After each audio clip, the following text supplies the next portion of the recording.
Hello everybody, Edward Kelley here, your bankruptcy attorney with 3 minutes to financial freedom. Today we're going to go back to basics. What is a Chapter 7 bankruptcy? So, in short, it's what we call a liquidation bankruptcy. So that's just like a liquidation sale you might see at the store. We're just trying to get rid of all this debt and get it out the door and move on down the road.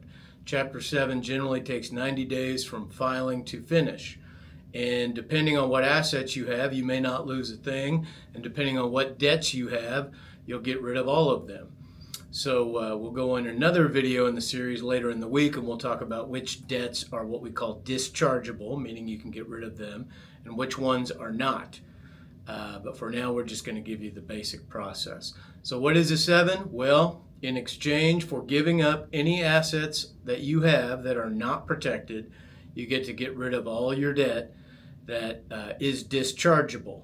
So what assets are protected? Well, your home is protected, pretty much unlimited in Oklahoma. It's not technically unlimited, but we have one of the best homestead exemptions in the country along with Florida. So your home is probably protected. Bear in mind, if you're behind on it, then you have to do a Chapter 13, which we'll also talk about later in the week. Your vehicle is protected up to $7,500 in equity. And that means what it's worth minus what you owe, or if it's paid off, just what it's worth. And that's doing a generous blue book value. So most people that come to me, their cars are entirely protected. If you've got a high dollar car, you might have a problem. And a lot of people ask, are they going to take my couches, my furniture, my kitchen stuff, my microwave? No, don't take the household items. Basically what is not protected are non-ordinary luxury type items. You don't get to keep your boat.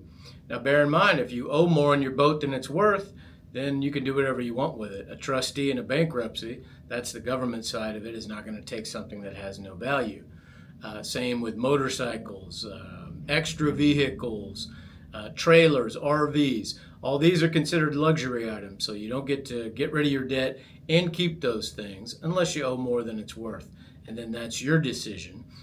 As far as debts, we're going to do a whole video on this, but I'll give you a quick preview. As you probably have heard, can't get rid of student loans. Those are generally backed by the government. So since the government is who you're dealing with in a bankruptcy, they also don't let you get rid of them in that bankruptcy. So they're basically taking care of themselves.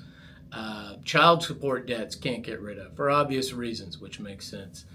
Other debts, taxes. Now, a lot of people don't know, if your tax debt, it's been more than 3 years since it was filed, you can get rid of it. If it's less than 3 years, you cannot. But if you get rid of all your other debt, you may be able to handle the tax debt and set up some payment arrangements with that.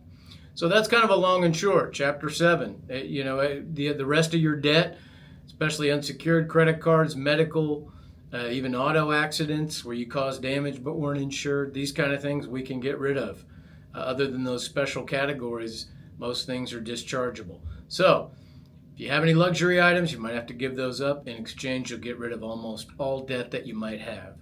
So we're a little over 3 minutes. As always, I'm Edward Kelley. You can reach out to me at 580-478-3130, or you can reach me at debtlinelawoffice.com, and I'll see you in the next video.